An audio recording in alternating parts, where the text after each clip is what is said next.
ٹیپو سلطان شہید کو جب قبر میں اتارا جا رہا تھا، ایک روایت کے مطابق جب قاضی عمر نماز جنازہ پڑھا رہی تھی تو ایک عجیب واقعہ پیش آیا۔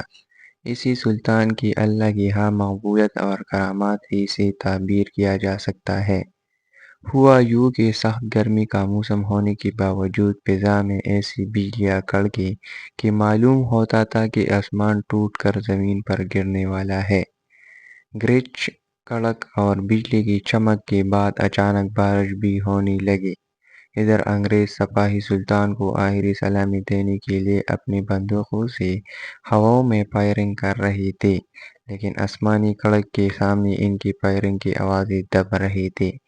گویا قدرت کہہ رہی تھی کہ آج ہم اپنے بندے کا آسمان پر ماتم پر تم سے ہزاروں گنا بڑی توپوں کی آوازوں سے استقبال کر رہے ہیں۔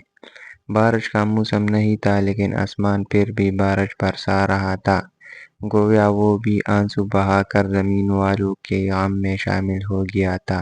اسی طرح ممبئی میں اسی رات انگریز فوج کی کیمپ پر بجلی گری تو اس سے 2 انگریز سپاہی ہلاک اور کئی زخمی ہو گئے۔ گھروں میں بند لوگوں پر بھی لرزہ طاری ہو گیا۔ بادلوں کی خوفناک آوازوں سے کانوں کے پردے پھٹنے لگے۔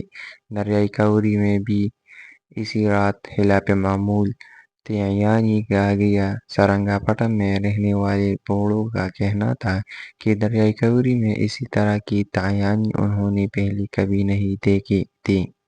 اسلام کا یہ فرزند غروب آفتاب سے پہلے منو مٹی کی نجی جنت کے باغوں میں گیا اور دنیا کی اس تھکاوٹ سے فارغ ہو کر آخری آرامگاہ میں پہنچ گیا، جو ہمیشہ کی راحت پا گیا۔